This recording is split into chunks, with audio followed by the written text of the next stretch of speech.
మీరు ఈ ప్రార్థన చేయాలి, ప్రభువా యుద్ధం నేర్పు ప్రభువా, నాకు నా చేతులు పట్టుకోవాలి ప్రభువా. నువ్వు యోసేపు యొక్క చేతులు యాకోబు దేవుని బలిష్ఠుని చేతిలో గట్టిగా పట్టుకున్నాడంట. అందుకే యోసేపు తడబడలేదు, యోసేపు బలహీనపడలేదు. నిందించబడి అవమానపరచబడి తోలనాడబడి అత్యాచార నేరము కింద చెరసాలలో వేయబడిన యోసేపు యొక్క చేతులు కదలలేదు. ఎందుకంటే యాకోబు దేవుడు బలిష్ఠుడు. ఆయన ఎవరి చేతులు పట్టుకున్నాడు?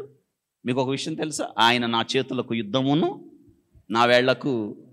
మీరు రోజు ఆ ప్రార్థన చేసుకోవాలి, ఈ చేతులతో నేను ఎప్పుడు పాపం చేయకూడదు ప్రభువా, ఈ చేతులు వణకకూడదు, ఈ చేతులు బలహీనం అవ్వకూడదు, నేను చేసే ప్రతి పనిలో ఈ చెయ్యి బలంగా ఉండాలి, శ్రేష్టమైన స్థలాల్లోకి వెళ్ళాలి, ఈ చెయ్యి శ్రేష్టమైన పనులు చేయాలి, ఈ చెయ్యి తడబడకూడదు, ఈ చేతుల్లో నీతి ఉండాలి, ఈ చేతిలో యథార్థం ఉండాలి, ఈ చేతిలో సత్యం ఉండాలి.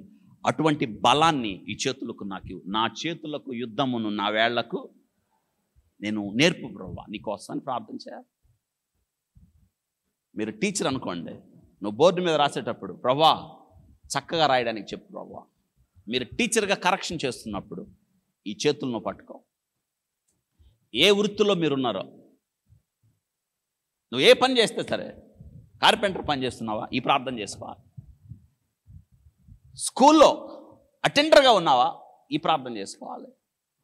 ఒక నర్సింగ్ ఉన్నావా, ఒక డాక్టర్గా ఉన్నావా, నువ్వేలా ఉన్నావా, ఈ ప్రార్థన నీకు అవసరం. నా చేతులకు యుద్ధం నా వేళ్లకు నువ్వు నేర్పాలి. దేవుడు నేర్పిస్తాడు. అందుకే దావీదు ఎప్పుడు మర్చిపోలేదు. ఆ చేతులకు యుద్ధం తెలుసు, ఆ వేళ్లకు పోరాటం తెలుసు. యుద్ధము నేర్చిన చేతులు, పోరాటం నేర్చిన ఆ వేళ్ళు చేతిలో వడిసేలా రాయి పెట్టి కొడితే ఎవరైపోయారు? ట్రైనింగ్ ఇదంతా ట్రైన్. సింహాన్ని ఎలుగుబంటిని, దానికి ముందు జాగ్రత్త వినండి. ప్రమోషన్ ఎలా వచ్చిందో చూడండి. మీకు 3 మాటలు చెప్తాను. అందుకే దావీదు ఈ మాట చెప్పాడు, నా చేతులకు యుద్ధము నా వేళ్లకు. ఫస్ట్ ఆ చేతులు కర్ర పట్టుకున్నాయి. గొర్రెల కాపరిగా ఉన్నాడా? చేతులు ఏముంది? కర్ర. రెండో, చేతులకు యుద్ధం పోరాటం. కొంచెం అనుభవం వచ్చింది. సింహం ఎలుకబంటి గొర్రెను తీసుకెళ్తానికి వచ్చినప్పుడు దేన్ని? సింహాన్ని, ఎలుకబంటిని ఆయుధం ఉండి చీల్చాడా, ఒట్టి చేతులతో చీల్చేశాడా? అంటే ఈ చేతులకు యుద్ధము పోరాటం వచ్చు. మీకు తెలుసా, సింహపు నోట్లో నుండి ఎవడు తీలేడు బయటికి? అస్సలు తెలుసు కదా. సింహం పోరాటం, అసలు ఆ పోరాటం అంతు లేదు. అసలు ఆ పోరాటం, దానికి ఎవరన్నా ఎదురొచ్చి దాంతో పోరాడుతున్నారంటే అసలు వదలదు అది. అటువంటి సింహంతో తలపడి అంటున్నాడు, గొర్రెని క్షేమంగా బయట తీశాడా లేదా? తీశాడు. క్షేమంగా బయట తీశాడు. అద్భుతం ఏంటో తెలుసా, అది నా మీదకి రాగా గొర్రెను వదిలిపెట్టి ఎవరి మీదకి వచ్చింది? గడ్డం పట్టుకొని. రెండో ట్రైనింగ్. ఇది ఎవరికన్నా చెప్పాడా? ఎవరికి చెప్పలా. అవసరమైతే చెప్పాడు. ఎవరికి? ఎందుకు చెప్పాడు? సౌలుకు కూడా. సౌలు భయపడుతున్నాడు. ఏమని? నువ్వు యుద్ధం చేయలేవు, నువ్వు బాలుడివి, వాడెవరో తెలుసా? అయితే ఎప్పుడో ట్రైనింగ్ అయ్యాను నేను ట్రైనింగ్ పీరియడ్లో ఉన్నాను. ఇప్పుడు నన్ను ఈ పోరాటం చేయొద్దంటే ఎలా? నేను గెలవలేవు. అప్పుడు చెప్పాడు, ఎందుకు గెలవలేను? నేను సింహాన్ని, ఎలుకబంటిని చంపిన వాడిని. వినండి, చంపాను అనలేదు. ఇదే గొప్ప విషయం. సింహపు నోటి నుండి, ఎలుకబంటి నోటి నుండి తప్పించిన యెహోవా ఈ దినం ఈ సున్నతి లేని ఫిలిస్తీయుడి చేతిలో నుండి నన్ను తప్పిస్తాడు. అప్పుడేం చేశాడు సౌలు? ఇది విని సరే అని తన కవచాలను ఎవరికి ధరింపజేశాడు?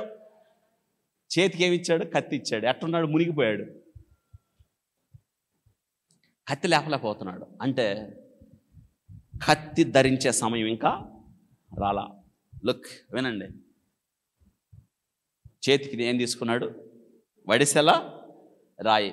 కర్ర పోయింది, చేతితో దాన్ని చీల్చడం అయింది. ఇప్పుడు చేతిలోకి ఇంకొక ప్రమోషన్ వచ్చింది. ఏంటది?